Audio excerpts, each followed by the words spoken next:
Welcome back viewers to the second part of this ongoing lecture series. Let us now look at part 5 of the novel. So in the previous lecture I had completed the first 4 parts and now is the part 5 of the novel. Now next up, part 5 of the novel talks about the various types of politics that is going on in Brahmapur. It talks about the riots due to the temple politics and the communal politics at the local level. Instigation of communal violence happens at both the levels, and it also talks about the after effects of partition, which as we know is not a very, it's a recent phenomena in the novel, right. So the novel is set in the early 1950s and we all know partition of India happened in 1947. So the memories of partition are still afresh. Therefore, the atmosphere of Brahmapur is still charged with communalism and with the Raja of Mad willfully and deliberately to instigate Muslims, deliberately making a temple, a Shiv temple in front of the mosque.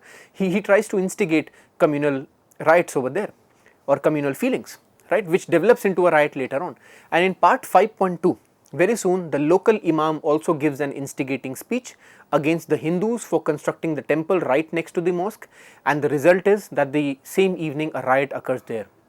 The Home Minister Ellen Agarwal is a bloodthirsty, prejudiced and a communal man who does very little to control the riots. Then in part 5.7, discussion goes on in the Legislative Assembly about the killings of several Muslims by the local police in the riots. In part 5.9, the readers get to know about the Zamindari Abolition Bill, which is compiled and curated by Mr. Mahesh Kapoor, the Revenue Minister. The bill, as we know, if passed, will become a legal act and will abolish the Zamindari and the exploitative feudal system and will act as a great reform for the poor landless farmers and peasants. Part 5.10 up till 5.13 describes the life at the Baitar house of the Nawab Sahab. So basically part 5 of the novel is mostly political in nature. It talks about partition, it talks about the various politics at the local level, at the Legislative Assembly. So after the first 4 parts, you will notice that the first 4 parts of the novel majorly discussed the love angle of the various characters. For example, Saidabai and Man, for example, Lata and Kabir, right. And so part 5 of the novel is a break. It's completely political in the sense that it covers themes from partition violence to communal violence, themes such as communal politics and the politics at the local level in the state legislative assembly. So after the first 4 parts, the 5th part is grave, it is serious and it talks about the politics of the 1950s. Now I will go on to part 6 of the novel. Now part 6 of the novel, once again it continues with the love life of Saidabai and Man Kapoor. Saidabai realizes that Man does not know Urdu and therefore she arranges a teacher for Man Kapoor. The teacher will be Rashid, who is also the teacher who is teaching Urdu to Tasneem. In part 6 of the novel, we also get to see the changed relationship between the friends Mr. Mahesh Kapoor and the Nawab. This is because Mahesh Kapoor's land bill is, if passed in the Legislative Assembly, will take away the large estate, the large land that the Nawab possesses. The land will be, as we know, the abolition of the Zamindari Act. After the passing of this act, the land will be given to poor landless labourers and farmers instead, who have been working and tilling the land since generations. So both Mr. Mahesh Kapoor and the Nawab, they are very good friends, but this land bill has brought a certain, you can say, a certain distance between them. However, the Nawab, being a very democratic man, a very socialist man, is not upset on it, on the threat of his land being taken away from him, because he too is a socialist, just like Mr. Mahesh Kapoor, the Revenue Minister. And the Nawab also believes in equitable distribution of resources, but some amount of tension starts developing. There is a conflict of interest between Mahesh Kapoor and the Raja of Mad as well, because the Raja is an owner of a big amount of land. He belongs to a princely state, right? He is a royal king rather, okay, and has been exploiting landless labour by making them work on his lands since generations. So Mahesh Kapoor's land bill is poised at this point of time, it is poised to snatch this land and will be given to the poor of Brahmapur. On the other hand, we have Rashid, who himself belongs to a Zamindari family and whose father is a very exploitative man. His father is a Zamindar who exploits the hard labour of the farmers and the poor peasants. Rashid is happy to see the land Zamindari bill and he wants it to be passed because he too is a socialist. He too believes that the land, his own land, should be given to the poor landless labor who have been working on it since generations. In part 6.18, then as the sixth part progresses, Man Kapoor once again visits Saida Bai's house, but again is not admitted by the watchman. Man is now starting to become a nuisance for Saida Bai, as his regular visits to her house is becoming the talk of the town, and it also disturbs her session with her clients. As we know, she is a courtesan and she cannot entertain Man Kapoor every now and then. And in part 6.22, we get to know that Man is simply gambling away all his money. He is a wasteler, he is an idler, he spends his time in drinking and enjoying, and he is wasting away all his money slowly. He is wasting his own life in doing idle things, and this upsets his father a lot. Then in part 6.23, Mahesh Kapoor gets angry on Man when he comes home drunk, and then he asks him to leave the house. The next morning, Man leaves the house and goes to meet Saida Bai once again, and realizing now that Man has lost his home and that he cannot keep him at her house, she decides to send Man to Rudhia village along with Rashid. She does this for two reasons. Because firstly, she wants to send Rashid away from Tasneem, because she suspects that there is something going up between, there is some romantic angle developing between Rashid and Tasneem, and also wanted to send Man away as he was being very intrusive and obsessed with her. Saida Bai liked Man, but his pokey nature was creating problems for her professional life, and she did not want this. Next is, as you can see, it's part number 7.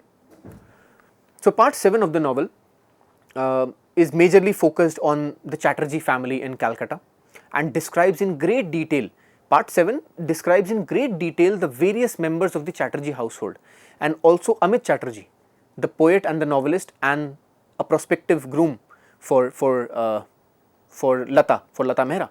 Now, Mrs. Rupa Mehra is not comfortable with the idea of Lata marrying Amit Chatterji.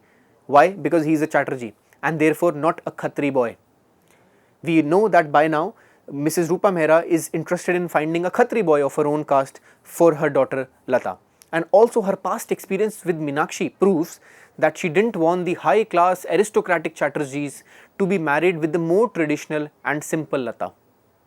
The Chatterji family, as we know, is a, in this part we get to know, is a family of poets, judges. They hold intellectual discussions in their household, and almost all characters of the Chatterji household, like Meenakshi and Kakoli, in fact they recite couplets. They create their own couplets while speaking on the spot. So they often talk in couplets and are too modern and outgoing in nature. The family consists of Amit's father, who is a judge, his homemaker mother, his two sisters Meenakshi and Kakoli, and his brother Dipankar. In part 7.30, Amit takes Lata to the cemetery of the famous English writers and poets in Calcutta, and they both recite poetry there together. There is a good feeling of friendship between both Lata and Amit. However, it is clear by now, it must be clear to the readers that Amit likes Lata. However, Lata has no warm feelings for Amit, has warm feelings for Amit, but not a very passionate love for him. At the same time, Lata gets constantly reminded about Kabir and their painful love story. Lata then decides to finally write a letter to Kabir, and then after writing a letter to Kabir, she tears it and does not send it to him. However, this short trip to the Chatterji household from Brahmapur to Calcutta gives Lata the much needed respite and the much needed room to forget the painful past and to forget Kabir Durrani. So, towards the end of part 7, now we are getting to the end of part 7, towards the end of part 7, Meenakshi informs Mrs. Rupa Mehra that Amit is very much interested to marry Lata, but Mrs. Rupa Mehra does not like this. As we know the reasons why she does not like it, and will not like her daughter to be married to the Chatterjis. So, we come to the end of part 7 at this point. Next up is, I will be taking up part 8 of the lecture, part 8 of the novel. Now, part 8 of the novel begins with Man and Rashid, who are both travelling to Rudhia district, because we already know in the previous parts that Man has been sent by Saida Bai along with Rashid so that he can learn Urdu from Rashid at his village, and we know that she does this because of various rumours that were being circulated about Man and Saida Bai, and also because Man was being obsessive, he was being very intrusive with Saida Bai, often disturbing her in her day-to-day life. And Saida Bai believed that Man's constant presence in her life is bad for business, isn't it? It's bad for her business, because she might be a ghazal singer, but then she's also a courtesan, offering sexual favors to her rich aristocratic clients, and Man often comes right at that time, and this disturbs her business, right? So it is bad for business. Man's constant presence is bad for her business. Also, Man was being, as we know, obsessively interfering, and this troubled Saida Bai. So part 8 of the novel, it shows how Rashid and Man are going now to the village of Rashid. We are also told about the family of Rashid in part 8. Rashid tells Man that his own family is a family of zamindars or landowners in Debaria. Debaria is the village of Rashid in Rudhia district. Rudhia is the district in where they live. So this entire part 8 of the novel, Vikram Seth captures the essence of the village life very, very accurately. So if you read part 8 of the novel, the village customs, the village children, the poor conditions, the poverty-stricken society, the poverty, the caste system, the exploitative zamindari system, the feudal system, all are realistically portrayed in this part of the novel. So in part 8.8, both Man Kapoor and Rashid, again in the next part, part 8.8, both Man Kapoor and Rashid go to the untouchable Khachedu's house. So Khachedu is the name of the character. He is a bonded labor to the Rashid family, and Khachedu belongs to the untouchable caste. He is exploited by Rashid's father, and Khachedu has been working on their agricultural lands since generations, but he is still not able to earn a respectable living. Vikram Seth shows the dark side of the rural village life in post-independence India in this part of the novel. Rashid is also critical of his own father. He openly criticizes his father for exploiting Khachedu, but he has no power or no say on his own father, because his father is a dominating man. He shuts him down up, right? So Rashid, as we know, is a university going, on the other hand, he is a university going young man, a socialist who believes in equality and justice, and he will not hesitate going against his own father separately, as we will get to know in the next few parts. In part 8.10, there are long passages of Khachedu's exploitation as a bonded labor of Rashid family. Rashid also informs Man that his elder brother had died in an accident, and upon the sad news of his elder brother's death, his mother, who was on her deathbed, she was heartbroken, and before dying she made Rashid commit to a promise that she wanted, and this promise was also one of the reasons for Rashid's depression. And then in the later parts of the novel, we get to know that this promise was to marry the dead brother's wife and to secure the family. Then in part 8.13 of the novel, Rashid and his father, they were discussing the consequences of the Zamindari abolition bill if it is being passed. Rashid's father, in order to secure the land with himself, says that he will keep moving the tenants around the piece of land so that they cannot claim the land after the passing of the bill. So as we know, Mahesh Kapoor is trying to get a law passed in the state assembly which will abolish the feudal and the exploitative zamindari system and will transfer the land to the poor landless labor who have been working and tilling the agricultural land since generations. So the passing of this bill poses a great and a grave danger to zamindars and to the nawabs and to the landowners like Rashid's father or even the Raja of Mad and even the Nawab of Baitar. So Rashid's family, in fact Rashid's father, he has been living on the exploitations of the poor landless labor. So Mahesh Kapoor's bill is a progressive bill, and but it goes against the vested interests of the exploiters. So therefore, in order to secure the land and in order to ensure that the land does not go to the poor landless labor, Rashid's father comes up with various plans, and his first plan is to keep the tenants moving around and not allow them to work on any one particular land for more than 1 year. So this is a loophole in the societal system which prevents the land from going to the hands of the poor landless labor. It is a loophole in the law which the zamindars want to use. Then in part 8 of the novel, we also get to know that Khachedu has gone completely weak, old, and he has been tilling and cultivating the agricultural land since generations. He was very badly exploited by his father. So the Zamindari Abolition Bill had some ray of hope for Kachedu, as he would receive the land after the passing of the bill. Upon hearing his father's plan, Rashid also does whatever he can to ensure that Kachedu gets his land. So this is what he does. Upon hearing his father's plan, Rashid visits the local Patwari's office to find the records of Kachedu, who has been tilling the land, and we get to know that he has been tilling the land for more than 15 years.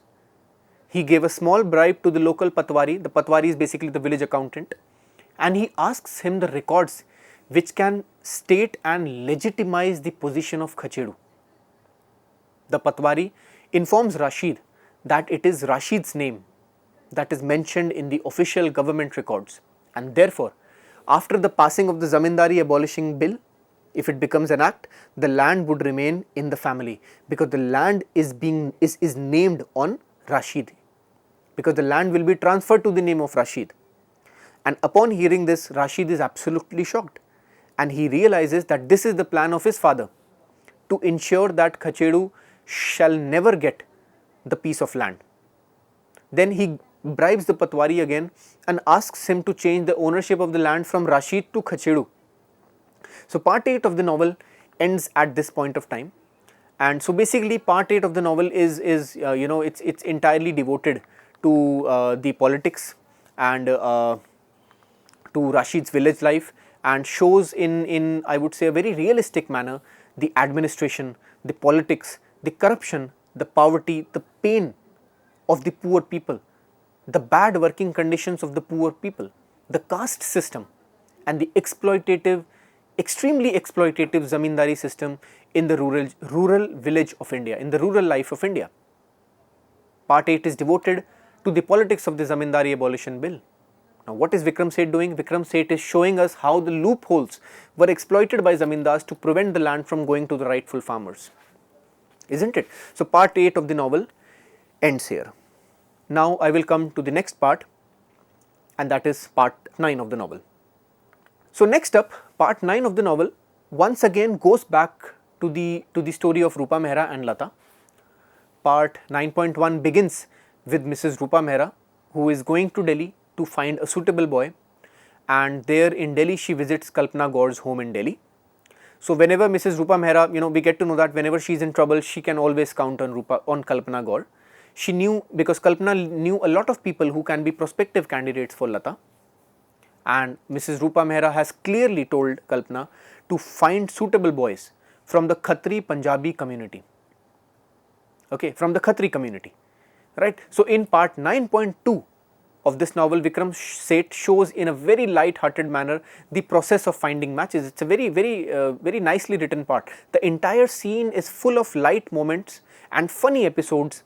In a light satiric manner, Vikram Seth is showing how matchmaking is done by Mrs. Rupa Mehra, and through Rupa Mehra, he is basically showing how matchmaking is done in most of the families in India in part 9.2.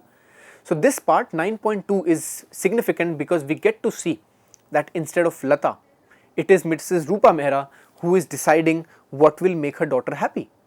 So Kalpana shows 7 different boys and their photographs to some boys, some families. Mrs. Rupa Mehra herself, she is able to meet some families, and a brief description. So Kalpana shows these photographs and gives a brief description of their life to Mrs. Rupa Mehra. Mrs. Rupa Mehra denounces and rejects all these 7 boys. And let us now know the reason why she rejects her. She rejects the first boy because he is extremely rich and comes from a very rich background. She thinks that if Lata is married to such an extremely rich family, then she will always be considered as a poor relative and will not be respected in the household because of her humble middle class background. Then Mrs. Rupa Mehra also mentions to Kalpana that marrying a rich man will not be good for Lata, as she will always be compared with her other daughters-in-law of the household, and therefore she will not be very happy, she will not be happy in a marriage with such a rich person. Then comes the second boy, who is then rejected on the basis of his height, as Mrs. Rupa Mehra believes that he is very tall and that he would tower over Lata. She believes that the pair would not look good as Lata is not a tall girl. Then comes the third boy, who was also problematic, this time because he was too dark. Mrs. Rupa Mehra believes that marrying Lata Mehra to this dark complexion boy will result in dark grandchildren, and therefore this third boy also has been rejected. Then comes the fourth boy who was demanding a dowry. The fourth prospect, basically it was a family of a rich jeweler in Delhi. They had a prosperous shop in Delhi. They were a family of jewelers and they demanded a dowry of a whopping 2 lakh rupees. Mrs. Rupa Mehra simply rejects this family.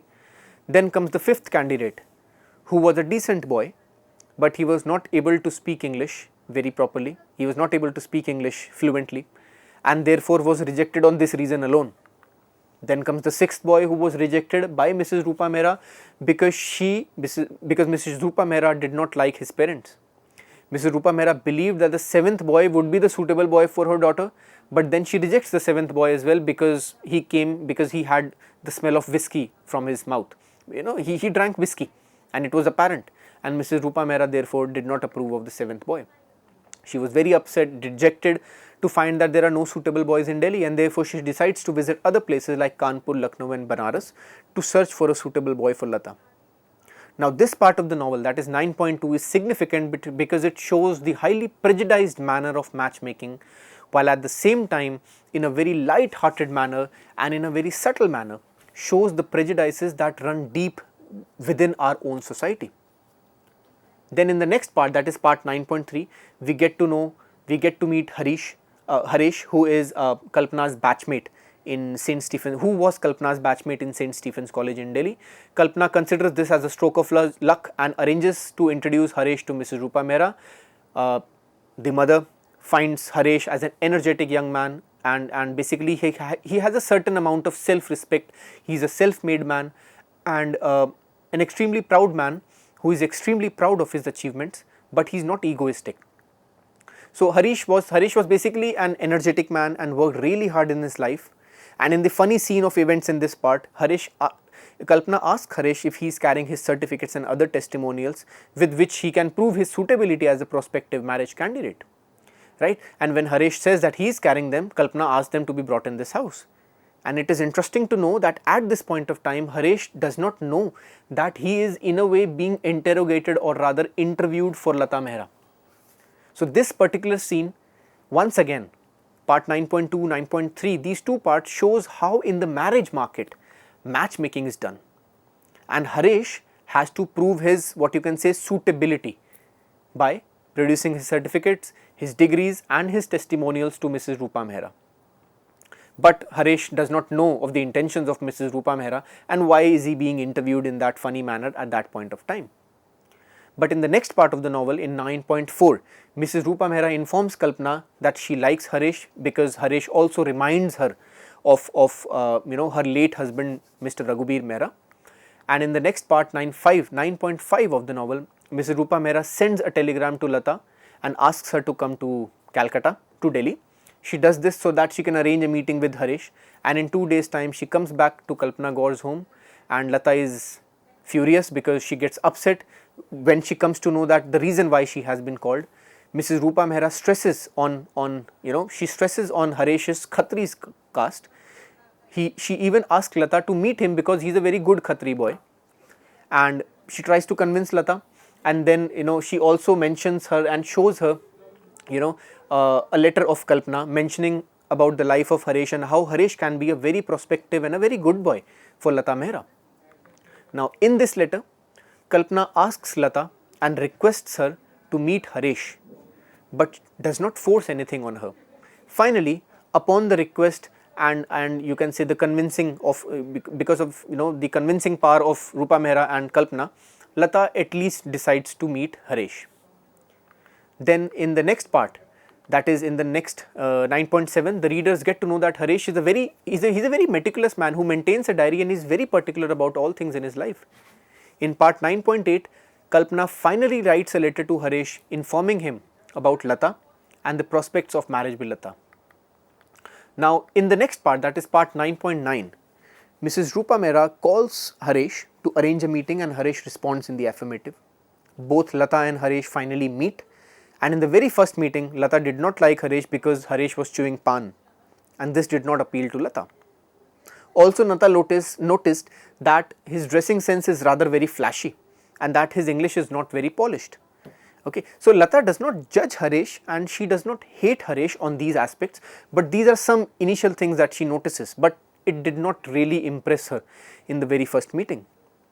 And upon meeting Lata for the very first time, Harish liked her because of her good looks, because of her simplicity, because of her good dressing sense, and also because, as Harish mentions, Lata had a very good and a very British accent when she spoke English. And Harish on the other hand spoke a very, you can say a very Desi or a very Indianized English, or rather an English which had traces of Hindi and several other local dialects in it. So it was clear that Harish did not have, the classical English education that Lata or Arun Mehra or the intellectual poet family, the Chatterjis, have had.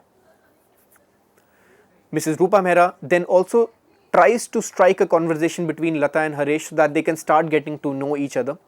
And when both are about to part their ways, Mrs. Rupa Mehra deliberately asks Harish to call her Ma instead of Mrs. Rupa Mehra, and instead of calling her from her last name, because she does this as a means of developing a motherly relation and to bring in an amount of closeness between Harish and Mrs. Rupa Mehra. She does this to bring in a personal element of closeness in their relation, and her stress on calling Mrs. Rupa Mehra as Ma was a subtle way to show herself as the prospective mother-in-law of Harish. So in part 9.10, Lata asks Harish if there is someone else in this life, and Harish says that there is a girl Simran, but then the prospects are very difficult because Simran belongs to a Sikh family and her family does not want him to marry Harish. So then the chances of Harish's marriage with Simran is very less, and part 9.10 of the novel ends with Lata thinking that the arranged marriage would be a most ridiculous thing for her. Then in part 9.1, it's a visit to the local tannery of Kanpur Leather and Footwear Company, and as the novel progresses, then as you move forward in part 9.16, we encounter the scene where Mr. Sehgal, who is the uncle of Lata Mehra, tries to sexually harass her. It is an upsetting scene for her, and then this is basically the end of part 9 of the novel. Right. So now we are halfway through the first half of this massive novel. There are 9 more parts to go. So we will complete the detailed summary of those parts in the subsequent lecture. In the next lecture, we will study the summary of parts 10 to 19, and then we will go on to the detailed character analysis of the novel and the various themes of the novel. So here I will end the lecture for the day. We will meet very soon with the summary of the remaining parts. Till then, keep watching, keep learning, and keep watching CEC-UGC. Hope to see you all very soon. Goodbye for now.